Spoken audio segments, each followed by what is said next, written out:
super, stick out your chest. Cause you might have been robbing, you might have been wildin', but you won't be smiling all right, cause Ellen.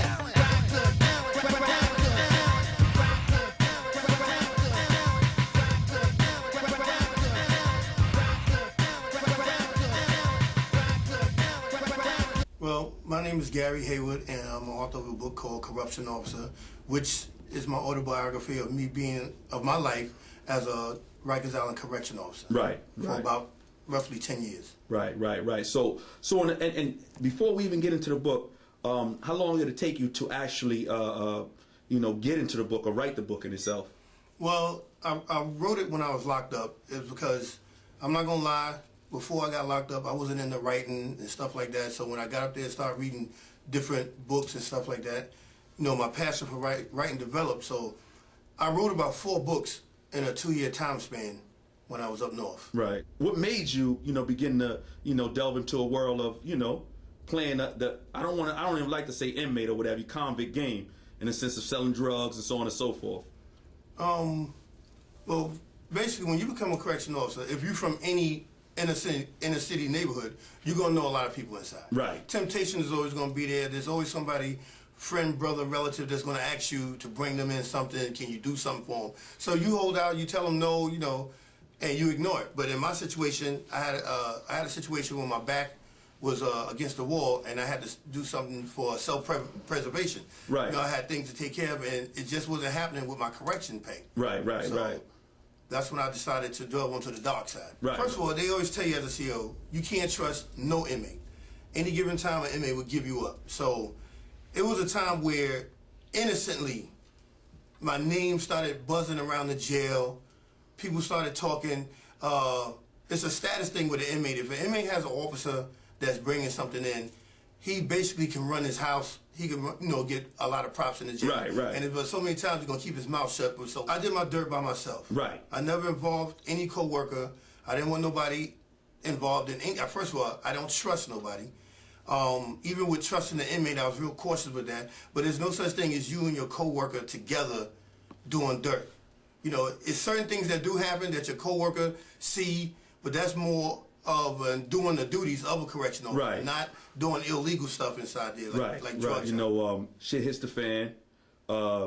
You're arrested. Do you mind if I ask how much time did you do? Well, if you read the article said I was facing life. Of course, of all my charges. But you know how they prefabricate, and they once you're a law enforcement person, they blow it up and make it 10 times worse than what it is. So basically, I only did 3 years. I did 2 years up north and 1 year post-release supervision. Right.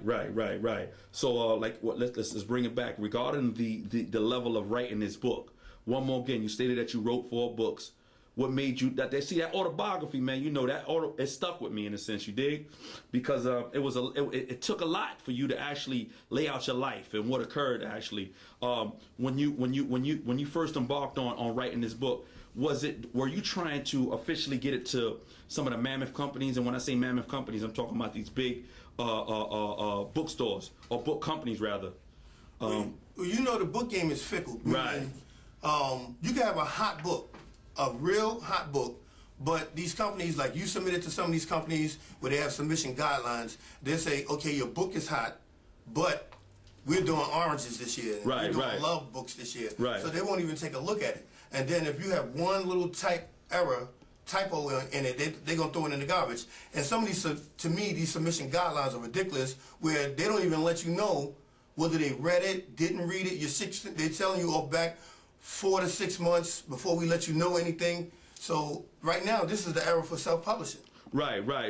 So now, the fact that you self-publish, did any of these companies begin to start getting at you? Because it's a hellified story in a sense. I have a few inquiries, but it was nothing substantial. Right. Like a lot of times they try to, you know how it is. Let me see what I can get off of you more than what you can get from me. Right. So, right now I figured I could do it myself. And it's getting quite a buzz. I'm doing my thing. I'm happy with where I'm at right now with it. When did you officially put it out? It went out like about a week and a half ago. Okay. But you were promoting prior, man. You were promoting hard, man. Yeah. Did that garner a lot of interviews, a lot of media that were coming at you just to find out? Because when prior to the book and everything else, of course, this shit hit the paper something terrible in a sense. You dig? Yeah.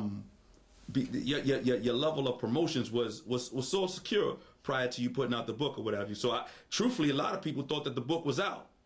Yeah, I mean, it was a process because when I first came home, I'm not gonna lie, my priority wasn't putting a book out. You know, I got a daughter, I got kids to take care of. So I already had like 4 strikes against me that I had a felony, just came home from jail, was a law enforcement, lost a city job. Right. So my main priority was trying to get stable again before putting the book out. So, Right. but in the interim of getting myself stable, I was promoting, telling people about it, giving out my little bookmarks, I did a couple of interviews already prior to this one, talking about the book and stuff like that. I got some reporters from the Times and the Daily News questioning and wanting to do interviews, so that's going to be coming up in the future. Of course. Now, man, before we get into, listen, before we go on, man, who made the suit, man? Nah. But I think that it was, and I asked that because, it's creative in a sense, you know what I mean? It's part of your pitch. Well, I created this suit. Everything I did, basically, I did it from my top bunk in my cell. Right. I foreseen all this stuff, so when I thought about the suit, I wanted something that you could look at even without me speaking. Of course. Would be self-explanatory. Right. So, I went to a seamstress and I gave him my ideas, I gave him my clothing size, and he made it for me. Right. So these are my real inmate numbers. And if you really don't know anything about my book, you'll see that it's half inmate and half officer. First I want to say this. Right. I was a correctional officer for about 9 years. And as a CO, I'm a pretty big dude, so I was used in a lot of situations for disciplining inmates. Right. So let's say I didn't write a book, and I'm standing somewhere and somebody see me and remember me from being a correctional officer. Whatever they're going to do, whatever they're going to say, they're going to do it anyway whether I wrote a book or not. Right. So when you say, am I ready for the onslaught, it's like if you go to a website called officers.com, there's already a lot of slurs, derogatory comments. I'm going to get that. It doesn't matter because law enforcement people feel real strong about their job. Of course. It's just a job. Some people think it's more than a job. They think being a law enforcement person defines them like it's the greatest accomplishment they ever did. But I can't tell them not to. It's a good job. Right. Clearly, if you got up here and you got buffoonery about it or whatever, you be playing yourself actually. You dig what I'm saying? So no, and I asked those questions in a sense because it's one more again, half inmate, half officer in a sense. You dig? Mm-hmm. So you go from one mindset to another mindset in a matter of no time. Yeah. And a matter of was there individuals that you seen up there that damn man, I come across this dude and like you stated, man, because of your size in a sense, you know what I mean, you were put in predicaments where you had to jack motherfuckers up. You did? Mm-hmm. Was there any individuals that you come across? Yeah, I came across a few people, and I tell about it in my book. Oh, okay. I'm asking this. You dig what I'm saying? We definitely want to leave it, leave some conclusion into sense of, okay, yeah, well, I'm reading that book in a sense. Other than that, man, how was your transition back into the workforce?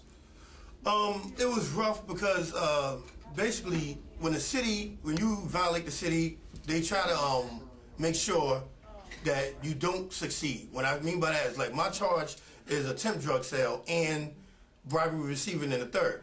So I found that like when I go for an interview, right now it's very few people who haven't and had a brush with the law in some kind of way. Right. And like if you go and somebody apply for the job and they say drug sale, attempt drug sale, some people are inclined to give you a shot at the job. Right. But if they see bribery receiving, it's like, okay, Tommy that's standing on the corner selling drugs is not going to get a bribery charge. Right. So who were you that you got a bribery charge? So now an interviewer that's going to hire you for a job, now he's second guessing, oh, you were law enforcement. Oh, no, you really screwed up. No, I declined not to give you the job. Okay. Give the world something about the cover. What was the creative edge in going into that? Basically, I was doing a lot of pictures, a lot of different scenarios was going through my mind as far as I didn't want to seem like I was bragging about what I did. Right. I wanted to let people know that it was a very intense situation. Right. That It's not something I'm proud of. It's just something that I want to put out there for people to know my story. Right, right. So I took a lot of pictures, you know, and choosing which one. Actually, the one that I chose was the one where I was thinking about what cover I was going to use. Right. So that's how you know, it captured the intensity in my face. So the photographer said, you know, that's the one that you should use for the cover. Okay. The book Corruption Officer is for anybody who's been in jail, who has a loved one in jail, who wants to know what goes on inside the jail. It's for people who are aspiring to know what it's like to be a correctional officer, who's married or engaged to a correctional officer. Maybe it can answer some of the questions that you may have. It's basically for a lot of people, because there's very few people who don't know about jail or know someone that's been in jail. So it's very helpful for people to understand what goes on behind that wall. Any other? Just to hear the name, it makes your spine tingle. This is a jungle with a murderer's mangle. They say the place is crowded, but it's room for you. Whether you're white or you're black, you be black and blue. Cause in every cell block, there is a hard rock with a real nice device that's called a sock lock. Don't ever get caught in a crime, my friend, cause this bus. Okay, well, during my 10 years, I've come across a lot of young guys who are really lost. I'm talking about these guys that walk around with their pants sagging down, with their underwear showing. It was one situation where a youngster came inside the jail, you know, tough Tony, young, feel like he's vibrant, bulletproof, can't nobody stop me, I can deal with this jail, it's really nothing. And he really ended up in a bad way, you know, and if I could say anything, like I really want to get to the youth to let them know that jail is not a badge of honor. So in my book, it describes a lot of hideous and heinous things that go on behind that wall. You do not want to go to jail. Right. You do not want to be controlled. You're in there with people who they lost all hope for life. Some of them, what you think is the norm out here doesn't fly in there. A lot of crazy things happen that's normal inside the jail that you think is abnormal outside. So in my book, I just want people to get, like, do not go to jail. And if you're a correction officer and you're doing the things that I did, then you really need to reconsider and stop. Well, basically, a pouch of tobacco on the street is at the time was relatively $2. Right. I would go inside the jail. I would basically I can make about $200 or $300 from that pouch of tobacco. Within a week? A day. A bad day was $700. But I also had a gambling problem, so the money I made, you know, I blew it. It's just like any drug deal on the street. The money comes fast, you spend it fast. Right. So, but there's a lot of things that you can hustle inside the jails as far as liquor, cell phone service, tobacco, cocaine. I mean, honestly, if you find a need for something in there that somebody's willing to pay for, you can hustle. Like, for instance, it's certain garments that inmates can't wear that if you send it to them, they won't allow you to have. Whereas me as an officer, I can walk right in there to you and give it to you for a fair price. They had something called a contract. A contract is when you meet an inmate, you meet their family on the outside, and their family pays you weekly to bring them breakfast, bacon, egg, and cheese, anything simple, Hennessy, whatever. They pay you, you bring it into them. You can't stop it.